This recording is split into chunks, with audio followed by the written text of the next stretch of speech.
Today I'm cutting all my buddy's hair off. If you want to see the final result, make sure you stay tuned all the way to the end of the video. You think we should gradually go down or start just right away short? If it was me, I'd gradually do it. I want to gradually do it, yeah. Yeah, like But when Holden did it, bro, like I thought Holden's was pretty nice, bro. I'm gonna start by cutting off around 2 to 3 inches. Look at your head shape. Just look at it. Like if Think I comb that's it good? down. Yeah, bro. I think you'd look good, bro. I'm all for it. I'm all for it, bro. I'm using the number 7 guard here so that he could see what his head shape looks like without cutting too much off the top. I can go 5 and then 4. Okay, let's do 5 minutes. Yeah. Man's really just wanted to see what his hair would look like shorter and shorter. Hey, right now you look like a lesbian, bro. No cap, For bro. real, bro. You need a fade. Do we go to a 4? 4 is like perfect length, bro. Yeah, bro. Let's do it. Let's do it.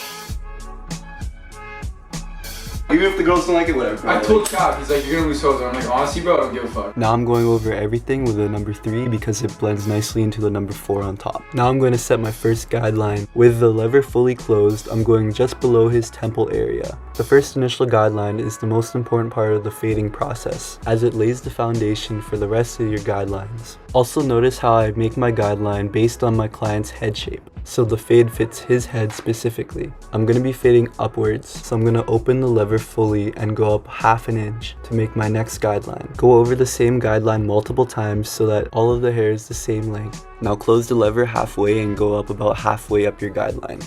Make sure you're flicking out at the hair rather than cutting inwards. Now I'm going to fully close the lever and start to flick out at the bottom line.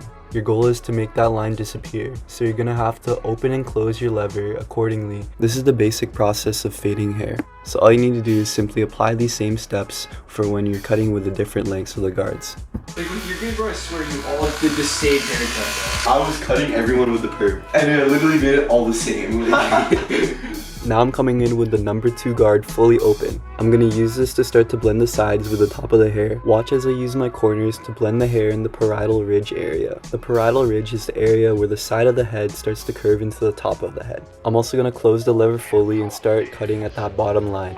Now with the number 1 guard fully open, I'm going to go up about an inch and start to blend into the number 2 that I previously cut. Use your corners and gradually start to close your lever as you slowly start to take away that bottom line. I'm going to come back with my number 2 guard and start to blend in between the number 1 and the number 2. As you can see here, now I'm going in with my number 1 guard fully closed just to soften up that bottom line so that when I go in with my number 0 guard, it'll be a lot easier to flick out.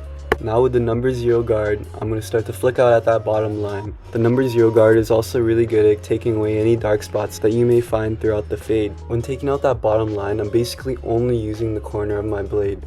If the number 0 guard doesn't fully take away the line, I'm going to come back with my lever fully open and start to use my corners to take away any dark spots that I may see.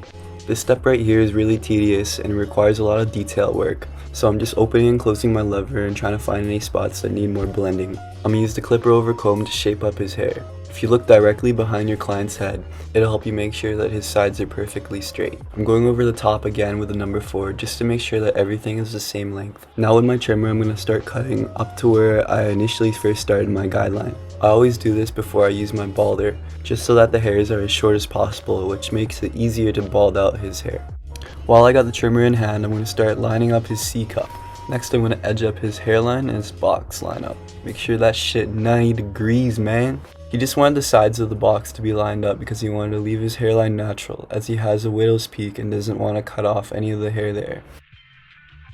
Holy fuck, yo. Now it's time to bald him out with the shaver. I'm only going to go up just below where I first started the initial guideline. I'm going to put an emphasis on using your corners when doing this because you don't want to create another line in his hair. I like it, bro. I like it. It's different and I like it.